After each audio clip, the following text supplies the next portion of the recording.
ഏതൊരാൾക്കിത്ര സ്നേഹം ഈ ഭൂമി നൽകും. സ്വലാത്ത് എന്ന് പറഞ്ഞാൽ അത് രണ്ടർത്ഥത്തിലുണ്ട്.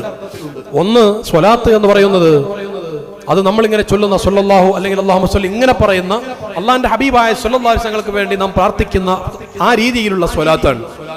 പ്രാർത്ഥിക്കുക എന്ന് പറഞ്ഞാൽ സാധുക്കളായ നമ്മുടെ പ്രാർത്ഥന കൊണ്ട് അങ്ങനെയല്ല മനസ്സിലാക്കേണ്ടത്.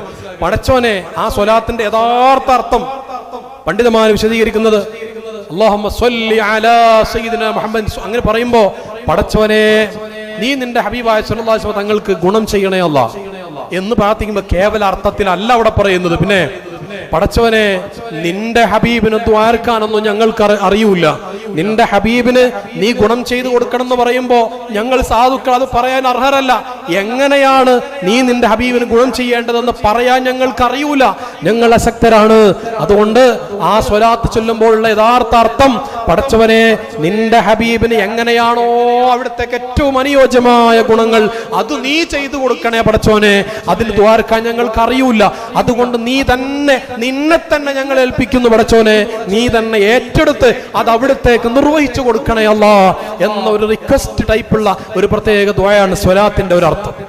സ്വലാത്തിന് രണ്ടാമതൊരു അർത്ഥമുണ്ട്, അത് മദ്ഹ് പറയുക, മദ്ഹ് പാടുക, മദ്ഹ് ചൊല്ലുക എന്നാൽ. നമ്മുടെ ഈ പരിപാടി സ്വലാത്താണ്, ബുർദ ചൊല്ലുന്നത് സ്വലാത്താണ്, മങ്കൂസ് മൗലിദ് സ്വലാത്താണ്, ഇതെല്ലാം സ്വലാത്ത് തന്നെയാണ്. ഞാൻ പറഞ്ഞു വന്നത്, എന്റെ പ്രിയമുള്ളവരെ, എല്ലാ ദിവസവും ഇൻഷാ അല്ലാഹ് ഒരു മങ്കൂസ് മൗലിദ് ചൊല്ലാൻ അങ്ങോട്ട് തീരുമാനമെടുക്കുക. മെഡിക്കൽ കോളേജിൽ MBBS പഠിച്ചുകൊണ്ടിരിക്കുന്ന ഒരു പെൺകുട്ടി, സുബ്ഹാനല്ലാഹ്, ആ പെൺകുട്ടിയെ കുറിച്ച് അറിയാൻ സാധിച്ചപ്പോൾ വല്ലാത്ത സന്തോഷമായി.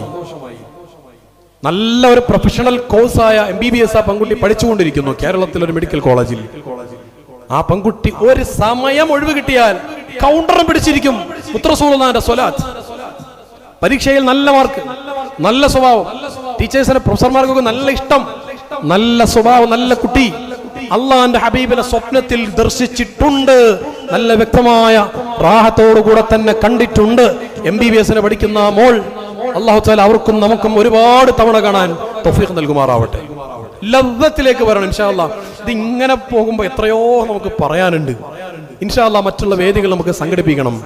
ഇടയ്ക്കിടെ ഇങ്ങനെയുള്ള മാസത്തിൽ ഒരിക്കലോ മറ്റോ ഒക്കെ ഇടയ്ക്കിടെ ഇങ്ങനെയുള്ള വേദികൾ നമുക്ക് സംഘടിപ്പിക്കണം. അല്ലാഹു തൗഫീഖ് നൽകട്ടെ. ഞാൻ ഉദ്ദേശിച്ച വിഷയം തന്നെ പറഞ്ഞു തീർക്കണമെങ്കിൽ മണിക്കൂറുകൾ വേണം. അള്ളാഹിന്റെ ഹബീബിന്റെ വിഷയമല്ലേ സല്ലല്ലാഹു അലൈഹി വസല്ലം. വിഷയം അത്രയും വിശാലമാണ്, പറഞ്ഞാൽ അവസാനിപ്പിക്കാനാവില്ല. ആർക്ക് അവസാനിപ്പിക്കാൻ സാധിക്കും? അപ്പൊ ആ രീതിയിൽ ഇൻഷാ അല്ലാഹ് എല്ലാവരോടും ഖൽബൊക്കെ ഒന്ന് നന്നായി നമ്മൾ ആ രീതിയിൽ കാര്യങ്ങൾ ചെയ്യുക. കുടുംബബന്ധം നമ്മൾ സുദൃഢമാക്കുക. പിന്നെ എൻ്റെ പ്രധാനപ്പെട്ട ഒരു കാര്യം എനിക്ക് പറയാനുള്ളത്, എല്ലാവരും ഇൻഷാ അല്ലാഹ് ഏറ്റവും ചുരുങ്ങിയത് 5000 സ്വലാത്ത് ചൊല്ലുക. 10,000 അതിനപ്പുറം ഡയലി ചൊല്ലുന്നവർ എനിക്കറിയാം. ആണുങ്ങളുടെ കൂട്ടത്തിലുണ്ട്, പെണ്ണുങ്ങളുടെ കൂട്ടത്തിലുണ്ട്. എന്റെ സുഹൃത്തുക്കളെ, റബീഉൽ അവ്വൽ മാസത്തിൽ ഒരു ദിവസം ഏറ്റവും ചുരുങ്ങിയത് 5000 സ്വലാത്ത് ചൊല്ലുക. അങ്ങനെയാണെങ്കിൽ ആ ഒരൊറ്റ മാസത്തിൽ 1.5 ലക്ഷം സ്വലാത്ത് കിട്ടും.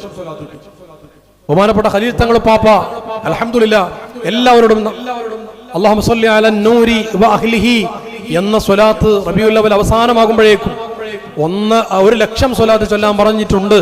അത് ചുരുങ്ങിയ കണക്ക് പറഞ്ഞതാണ്. അല്ലാഹുമ്മ സ്വല്ലി അലൻ നൂരി വ അഹ്ലിഹി എന്ന സ്വലാത്ത്, നൂർ എന്ന പദമുള്ളത് കൊണ്ട് പ്രത്യേകമായ ഖബൂലിയത്തുള്ളതാണ്. അത് നമുക്ക് കുറേ ചൊല്ലാൻ കഴിയും. 5, 4, 3 ഒക്കെ ലക്ഷം എല്ലാവരും ചൊല്ലുക. റബീഉൽ അവ്വൽ എല്ലാ ദിവസവും ഏറ്റവും ചുരുങ്ങിയത് 5000 ചൊല്ലുക. ഇനി ജോലി എടുക്കുന്ന, അടുക്കളയൊക്കെ ഒരുപാട് സമയം ചെലവഴിക്കുന്നവരോട് പ്രത്യേകം പറയാനുള്ളത്, നിങ്ങൾക്ക് ആ ജോലിക്കൊക്കെ ഇടയിൽ സ്വലാത്ത് ചൊല്ലാം. ഒരു പ്രത്യേകമായ ആപ്പ് അതിനുണ്ട്, അത് എനിക്കറിയില്ല, അതറിയുന്നവരോട് ചോദിക്കുക. ഇല്ലെങ്കിൽ ആ ആപ്പ് നിങ്ങൾ ഓണാക്കി വെച്ചാൽ നിങ്ങൾ അത്രയും സമയം കാൽക്കുലേറ്റ് ചെയ്തിട്ട് 1 മണിക്കൂർ കൊണ്ട് ചോറുണ്ടാക്കുന്നതിനിടയിൽ കറി കരിയുന്നതിനിടയിൽ ഇത്ര സ്വലാത്ത് നിങ്ങൾ ചൊല്ലി എന്ന ആപ്പ് നിങ്ങൾക്ക് പറഞ്ഞു തരും. അതിനെക്കുറിച്ച് എനിക്ക് പറയാൻ അറിയില്ല. അങ്ങനെ സംവിധാനം ഉണ്ട്. മുമ്പൊരിക്കൽ നമ്മുടെ ഗ്രൂപ്പിൽ നമ്മളത് വിട്ടിരുന്നു. ഇനി മറ്റൊരു ഓപ്ഷൻ ഞാൻ പറഞ്ഞു തരാം. നിങ്ങൾ സാധാരണ 1 മിനിറ്റ് കൊണ്ട് എത്ര സ്വലാത്താണ് ചൊല്ലുക എന്ന് നോക്കുക. എന്നിട്ട് നിങ്ങൾ അടുക്കളയിൽ ജോലി തുടങ്ങുമ്പോൾ സമയം നോക്കുക. അപ്പൊ നിങ്ങൾ 1 മണിക്കൂർ ജോലി ചെയ്തിട്ടുണ്ട്. അപ്പൊ ആ 1 മണിക്കൂർ 1 മിനിറ്റ് കൊണ്ട് നിങ്ങൾ 40 സ്വലാത്ത് 30 സ്വലാത്താണ് ചൊല്ലുന്നതെങ്കിൽ 10 മിനിറ്റ് കൊണ്ട് 300 കിട്ടും. അപ്പൊ അങ്ങനെയാണെങ്കിൽ 10 മിനിറ്റ് കൊണ്ട് 300 സ്വലാത്താണ് കിട്ടുന്നതെങ്കിൽ അൽഹംദുലില്ലാഹ് 1800 സ്വലാത്ത് നിങ്ങൾക്ക് ആ ഒരു മണിക്കൂർ കൊണ്ട് കിട്ടിയിട്ടുണ്ട്. അപ്പൊ 3-4 മണിക്കൂർ ചെലവഴിക്കുന്നുണ്ടെങ്കിൽ അടുക്കളയിൽ നിന്ന് മാത്രം 5000 സ്വലാത്ത്. ഇടയ്ക്കെന്തേ വർത്താനം പറയുന്നുണ്ടെങ്കിൽ ആ സമയം ഒഴിവാക്കിയിട്ട് കാൽക്കുലേറ്റ് ചെയ്താൽ മതി. എന്നിട്ട് എല്ലാവരും ഇൻഷാ അല്ലാഹ് സ്വലാത്തിന്റെ എണ്ണം ഓരോ ആഴ്ചയിലും മഹാരഥന്മാരായ സാദാത്തുക്കൾ ആലിമീങ്ങൾ ദ്വാരക്കുമ്പോൾ ആ സ്വലാത്ത് അറിയിക്കുക. ഇനി ആർക്കെങ്കിലും സ്വലാത്ത് ഇങ്ങനെ അറിയിക്കുന്നുണ്ട് ഇയാൾ വന്നു പോകുമോ എന്ന് തോന്നുന്നുണ്ടെങ്കിൽ ഒരിക്കലും അങ്ങനെ ഇല്ല. കാരണം നമ്മുടെ പേരും സ്ഥലം സഹിതമല്ല നമ്മൾ അറിയിക്കുന്നത്. പല ആളുകളും സ്വലാത്ത് അറിയിക്കുന്നതിന്റെ എണ്ണം വളരെ കുറവാണ്. സങ്കടം തോന്നാറുണ്ട്. എന്തേ പടച്ചോനെ മുത്തറസൂലുള്ളാഹിന്റെ പേരിലേക്ക് ഓരോ ആഴ്ചയും 2, 3, 4, 5, 6, 8, 10 കോടി സ്വലാത്ത് നാം സമർപ്പിക്കുമ്പോൾ എന്തേ ഇവരൊന്നും സ്വലാത്ത് അറിയിക്കാത്തത് എന്ന് തോന്നാറുണ്ട്. ഓരൊറ്റ ആഴ്ചയും സ്വലാത്ത് അറിയിക്കുന്നത് വിട്ടുപോകരുത്. ഖലീൽ തങ്ങൾ പാപ്പ പ്രത്യേകം നമ്മളോട് ചൊല്ലാൻ പറഞ്ഞ സ്വലാത്ത് അത് ഇൻഷാ അല്ലാഹ് റബീഉൽ അവൽ അവസാനം അല്ലെങ്കിൽ തൊട്ടടുത്ത് അത് കഴിഞ്ഞ് ബുറുദയുടെ വാർഷികത്തിന്റെ അന്ന് ഇൻഷാ അല്ലാഹ് പ്രത്യേക ദുആ ഉണ്ട്. അത് അറിയിക്കാൻ പറയിക്കുമ്പോൾ മാത്രം അറിയിച്ചാൽ മതി. അല്ലാത്ത സ്വലാത്ത് മുഴുവനും ഓരോ ആഴ്ചയിലും അറിയിക്കാം. കാരണം സാധുവായ ഞാൻ ഒറ്റക്ക് മദീനത്തേക്ക് സമർപ്പിച്ചാൽ സ്വലാത്ത് അവിടെ എത്തും, സമർപ്പിക്കേണ്ട ആവശ്യമൊന്നുമില്ല, അതാ നിമിഷം അവിടെ എത്തും. പക്ഷേ കുറെ സാദാത്തുക്കൾ ആലിമീങ്ങൾ റസൂലുള്ളാഹി സ്വല്ലല്ലാഹു അലൈഹി വസല്ലം കണ്ടവരായ ആളുകൾ എല്ലാവരും ഒന്നിച്ചു ചേർന്ന് സ്വലാത്ത് അങ്ങോട്ട്, അതും കോടിക്കണക്കിന് സ്വലാത്ത് ഒന്നിച്ച് സമർപ്പിക്കുമ്പോൾ അതിൽ സാധുവായ എന്റെ സ്വലാത്തും കൂടെ അങ്ങോട്ട് ചെല്ലുമ്പോൾ ഒരു പ്രത്യേക പരിഗണന ഉണ്ടാകും. അതിനാണ് സ്വലാത്ത് അറിയിക്കണം എന്ന് പറയുന്നത്.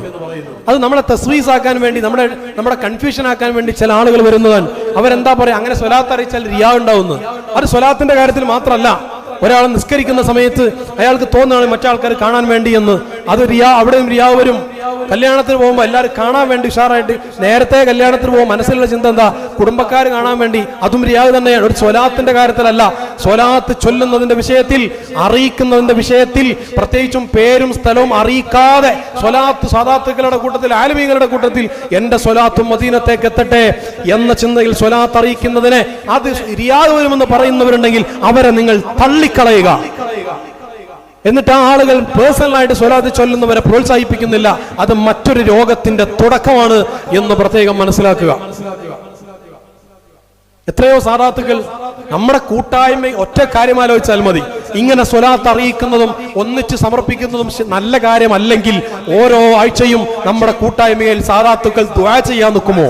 ഈ ദുആ ചെയ്യുന്നവർക്ക് അറിയില്ലേ, ബഹുമാനപ്പെട്ട സുൽത്താനുൽ ഉലമ, റഈസുൽ ഉലമ, താജുശ് ശരീഅ, ബഹുമാനപ്പെട്ട അമീനുശ് ശരീ സയ്യിദ് അലി ബാഫഖി തങ്ങളടക്കം, താജുൽ മുഹഖ്ഖീൻ കോട്ടൂർ ഉസ്താദ് അടക്കം, ബഹുമാനപ്പെട്ട മുഹീസുന്ന പൊന്മള ഉസ്താദ് അടക്കം എത്ര സാദാത്തുക്കളാണ് നമുക്ക് ദുആ ചെയ്തു തന്നത്. മാട്ടൂൽ തങ്ങൾ പാപ്പ താജുശ് ശരീഅ നമ്മിൽ നിന്ന് വിട പറഞ്ഞു പോയി. പടച്ചവനെ ഖബർ നീ സ്വർഗ്ഗമാക്കണേ അല്ലാഹ്. ജീവിച്ചിരിക്കുന്ന സുൽത്താനുൽ ഉലമ, ബദറു സാദാത്ത്, ബാക്കിയുള്ള നേരത്തെ പറഞ്ഞവരും പറയാത്തവരുമായ സർവ്വ സാദാത്തുക്കൾക്കും നീ ആഫിയത്തും ഇസ്സത്തുമുള്ള ദീർഘായുസ്സ് കൊടുക്കണേ അല്ലാഹ്.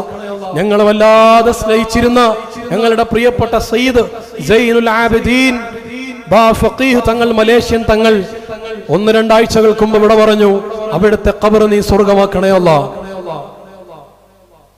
ക്ഷീണത്തിലുള്ള പല പണ്ഡിതന്മാരും സദാത്തുക്കളും ഉണ്ട്. ആഫിയത്തുള്ള ഇസ്സത്തുള്ള ദീർഘായുസ്സ് നീ കൊടുക്കണേ അല്ലാഹ്. അപ്പൊ സ്വലാത്ത് ഏറ്റവും ചുരുങ്ങിയത് 5000 ചൊല്ലാൻ വേണ്ടി നമ്മളൊക്കെ തീരുമാനമെടുക്കുക.